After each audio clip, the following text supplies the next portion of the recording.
Assalamualaikum warahmatullahi wabarakatuh.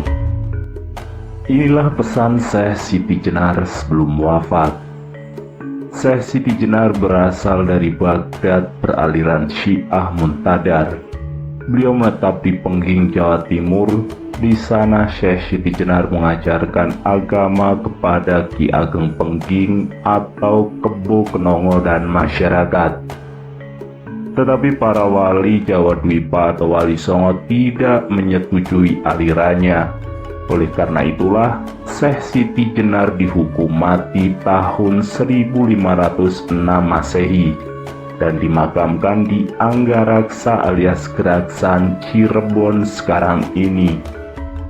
Sebelum wafat, Syekh Siti Jenar sempat berpesan kepada para dewan wali atau Wali Songo bahwa kelak pada suatu zaman akhir, kalau ada kebo bule mata kucing atau orang Belanda naik dari laut, itulah tandanya musibah kepada anak cucu Anda, katanya. Sedang kenyataannya Belanda menjajah Indonesia selama 350 tahun dan banyak menyengsarakan rakyat Indonesia.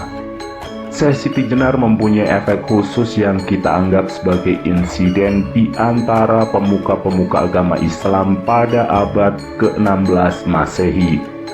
Lambat laun ketika itu banyak orang-orang yang mengaji tasawuf atau hakiki.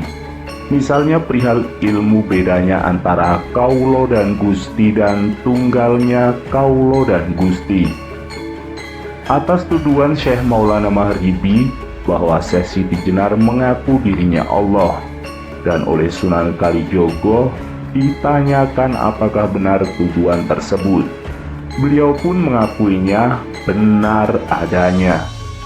Maka Dewan Wali dalam sidangnya sepakat untuk menjatuhkan hukuman mati bagi si tertuduh, dan Syekh Siti Jenar menerima putusan tersebut agar segera dilaksanakan. Dan ia harus melaksanakan keputusan tersebut, yaitu Sunan Kudus dengan keris Ki Kantanaga yang diberikan oleh Sunan Gunung Jati.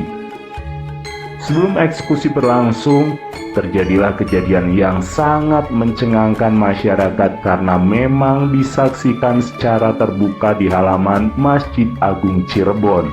Dan dialog tersebut diantaranya sebagai berikut. Menempelnya keris Ki Kantanaga ke jasad Syekh Siti Jenar, terdengar suara yang sangat keras seperti berdunya kedua besi yang sangat besar. Lalu para wali saling tersenyum sambil berkata, "Masa ada Allah seperti besi?" Syekh Siti Jenar pun menjawab, "Coba tusuklah sekali lagi." Ketika tusukan kedua Syekh Siti Jenar menghilang, tidak ada wujud jasadnya. Para wali berkata kembali, "Masa matinya Allah seperti setan?" Secepat kilat Syekh Siti Jenar menampakkan dirinya lagi sambil berkata, "Coba tusuk sekali lagi." Ketika tusukan ketiga, Syekh Siti Jenar membujur tergolek di lantai masjid. Dari lukanya keluar darah merah, dan para wali berkata kembali, "Masa matinya Allah seperti kambing?" Syekh Siti Jenar bangun hidup kembali tanpa luka dan berkata, "Coba tusuk sekali lagi." Kemudian pada tusukan keempat, Syekh Siti Jenar pun rebah, mati, dan dari lukanya mengalir darah putih. Seketika itu para wali berkata kembali, "Masa matinya Allah seperti cacing?" Karena berkali-kali tusukan selalu mati, hidup, maka Syekh Siti Jenar pun berkata, "Lalu harus bagaimana mati saya menurut keinginan Anda?" Dan dijawab oleh seluruh wali, "Biasa, seperti orang tidur, badannya lemas, begitulah mati bagi seorang insanul kamil."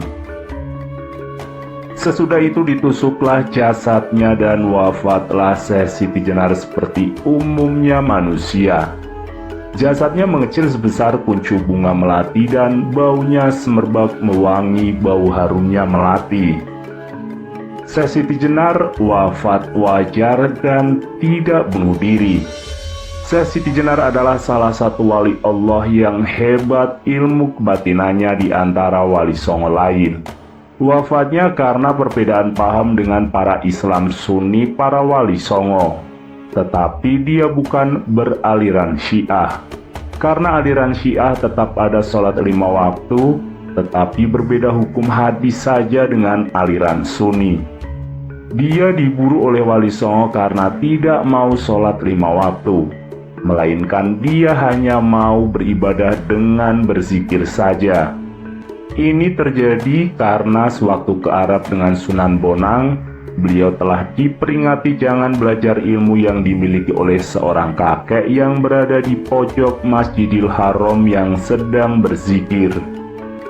Dan Syekh Siti Jenar secara diam-diam selama di Arab selalu kontak dengan kakek-kakek itu sampai mempunyai ilmunya kakek tersebut, sehingga membuat keputusan para wali songo menegurnya. Tetapi dia tidak mengindahkan bahkan menantang tarung ilmu.